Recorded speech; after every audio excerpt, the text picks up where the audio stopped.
Now, today's top stories and Power of 5 weather from News 5. Sponsored by Akron Children's Hospital. Good Sunday morning, Northeast Ohio, on this third day of April. A month from today will be May 3rd, and that will be the state's May primary. Debates were held this week in 3 of the 4 key races. The Democratic battle for U.S. Senate between Tim Ryan, Morgan Harper, and Tracy Johnson, and the one for governor featuring 2 former mayors from Southwest Ohio, Dayton's Nan Whaley, and Cincinnati's John Cranley, making their case why they want to lead the whole state. The race, of course, getting national attention and playing out in the commercial breaks you see on TV is, of course, the battle for the Republican nomination for U.S. Senate.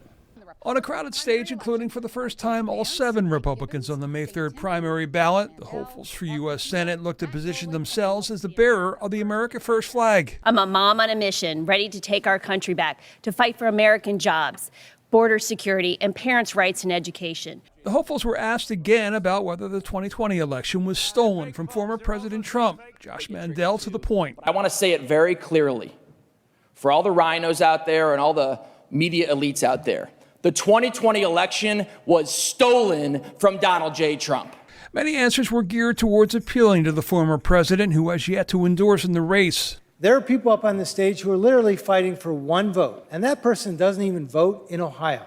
My responsibility is to be the senator from Ohio for Ohio. Appearing for the first time in this setting were 2 Columbus area businessmen, Neil Patel. I'm a small businessman. I created over 1,000 jobs in Ohio, and I'm a common man with a common sense, working with everybody. And Mark Bakita, who called out the current holder of the post, Senator Rob Portman, for his failure to see the border wall move forward. Our Rob Portman was unwilling to sign for the state of emergency declaration to fund that wall. So that's why I want to go replace Rob Portman, because he's doing a poor job for Ohioans. The debate was civil in tone, no face-to-face showdowns like we saw 2 weeks ago, or in the attack ads on TV. Mike Gibbons, who has led in some polls, argue what brought some of the attacks against him was fear of change. I believe 2022 is going to be one of the most important elections in our lifetime.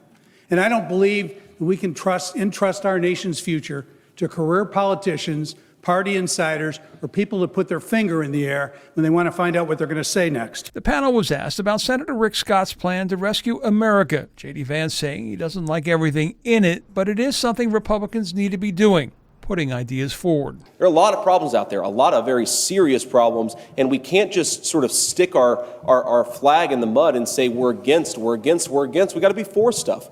All right, a couple of housekeeping notes. The last day to register to vote for the May 3rd primary is tomorrow. Early voting gets underway on Tuesday. Well, back in 2010, an issue came up in the Ted Strickland-John Kasich race for governor, and it was whether or not to accept money from Washington to reestablish rail service from Cleveland to Cincinnati.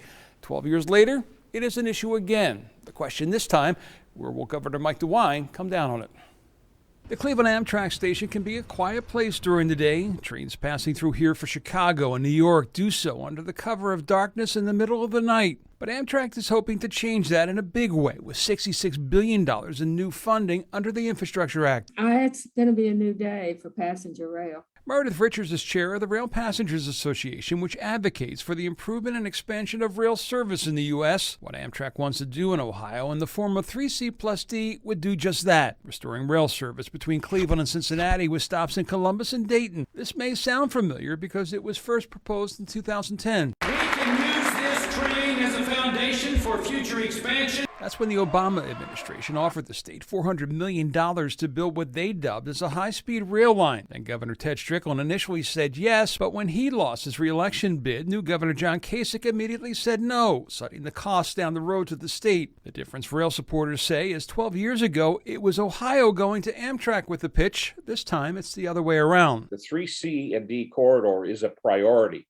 for them. So this is a national entity coming in and saying, Ohio, hey, if you work with us, we can get this started. Last spring, Governor DeWine said it was something that would need to be studied. I think we have to know more. We have to know what the state's involvement would be, what kind of cost it would be for the state. Secretary of Transportation Pete Buttigieg telling me in the fall his message to the governor would be, let's talk. Well, I'm definitely happy to engage the governor and any local decision makers who are involved here, because really it is in the Midwest that we see some of the best opportunities for unlocking economic growth. And those are the 2 key words, economic growth. Columbus, for example, the second largest city in the nation without direct Amtrak service, And Amtrak's proposal came last year before we knew of Intel's multi-billion-dollar entry into the state, something supporters say the governor should keep in mind.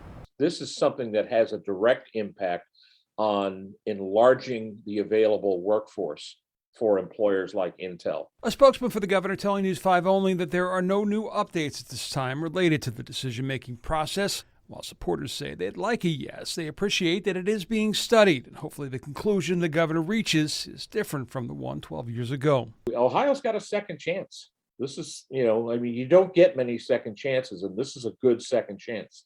The progress on this we will continue to watch closely. With Democracy 2022, I'm John Kasich.